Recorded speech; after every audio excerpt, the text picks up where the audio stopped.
Hello students, now start the chapter 13 data handling. Data handling क्या होता है इसके बारे में पहले हम जान लेते हैं। इसका इंट्रोडक्शन हम स्टार्ट करते हैं।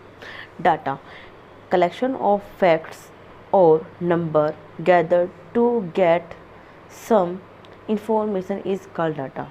मीन्स हमारे पास कुछ कलेक्शंस होता है नंबर्स का, उसकी इंफॉर्मेशन जो हम देते हैं उसको हम डाटा बोलते हैं। मीन्स उसको हम सीक्वेंस वाइज सेट करते हैं, या तो असेंडिंग ऑर्डर या डिसेंडिंग ऑर्डर के according. Frequency distribution data means data handling मतलब उस डाटा को आपने हैंडल करना। Frequency distribution the number of time a particular observation ओकर इज कॉल्ड अ फ्रीक्वेंसी। जो नंबर्स होता है उसको हम क्या करते हैं, पर्टिकुलर ऑब्जर्व करते हैं एक ओकर्स के, उसको हम बोलते हैं फ्रीक्वेंसी। उसको हम क्या करते हैं, टैली मार्क एक टेबल होती है हमारी, उसको हम उसके अकॉर्डिंग अरेंज करते हैं। Tally mark bunch is 5 each. Tally mark का जो बंच होता है वो 5 ईच होता है। उसमें क्या होता है कि 1 2 3 4 एंड 5, इसको हम टैली मार्क बंच बोलते हैं। इसको हम एक टेबल के अकॉर्डिंग अरेंज करते हैं। जो भी नंबर, जैसे कि हमारे पास 2 नंबर होगा, वो जितने टाइम रिपीट होगा उसको हम काउंट करके देन हम यहाँ पे लिख देंगे। अगर 5 से ज़्यादा होंगे तो उसके आगे स्टार्ट कर देते हैं। देन नेक्स्ट पॉइंट है हमारा range. Range is the difference the largest and the smallest observation. Range क्या होता है, उसमें हम डिफरेंस करते हैं किसमें, लार्जेस्ट एंड स्मॉलेस्ट में। फॉर्मूला होता है इसका हाईएस्ट माइनस लोवेस्ट ऑब्जर्वेशन। जो हाईएस्ट में से लोवेस्ट को माइनस करना होता है, इससे हमारी रेंज डिफाइन हो जाएगी। Analyse of data mean, median and mode. Mean होता है हमारा sum of observation and number of observation. Sum of observation जैसे कि मेरे पास क्या है 1 2 3 4 5, तो हम क्या करेंगे, सम बोला तो इसको हम क्या कर देंगे, प्लस कर देंगे सबको। एंड नंबर ऑफ ऑब्जर्वेशन ये कितने हैं, इन्हें काउंट करके 1 2 3 4 5 है, तो अपॉन में 5 आ जाएगा। ये होता है हमारा मीन।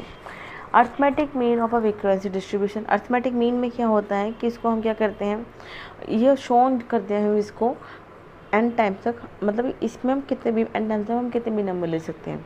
और इसको हम शॉर्ट फॉर्म क्या करते हैं, सिग्मा। सिग्मा इसको डिफाइन करता है कि हम इसको एन टाइम्स तक वैदा कर सकते हैं। सो ये हो जाएगा sigma F X upon sigma F. Sigma is used as a notation for sum. Sigma का यूज़ होता है कि वो नोटेशन करता है कि इसमें हम सम करेंगे मोर नंबर्स का। Median. Median is the value of the middle item of the given data arranged in a ascending or descending order. Median जो होती है उसको हम जब अरेंज करते हैं, उसका जो मिडल डाटा होता है, जैसे कि मैंने अरेंज करा है इसको, जैसे कि मैंने फॉर एग्जांपल ले लिया 1 2 3 4 5, तो इसका मिडल नंबर कौन सा है मेरा 3, तो ये क्या हो गया मेरी इसकी मीडियन नंबर हो गया। उसको हम अरेंज कर सकते हैं असेंडिंग और डिसेंडिंग ऑर्डर के according. Value of the median term if number of term is odd, mean of the value of two middle term if number of the term is even। उसमें क्या होता है, कुछ नंबर्स क्या होंगे हमारे ओड मिलेंगे एंड कुछ हमारे इवन नंबर्स मिलेंगे। उसको हम किस अकॉर्डिंग अरेंज करते हैं, n/2 observations plus n/2 1th observation. अगर हम इसमें करेंगे तो हमें इवन मिलेंगे, इसमें करेंगे हम ऑड मिलेंगे, then upon 2 if the n is even. n जो होता है वो होता है हमारा even number. So mode is that value of the data which occurs most frequently, that is the most common value।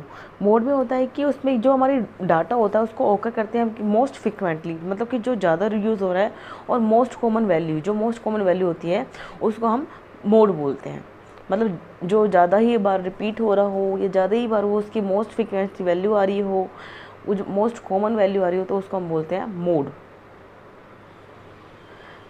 Constructing bar graph. Constructing bar graph. A bar graph is a pictorial representation of a numeral data by a number of a bar rectangle of a uniform equal with the correct horizontal or vertical with the equal space between them।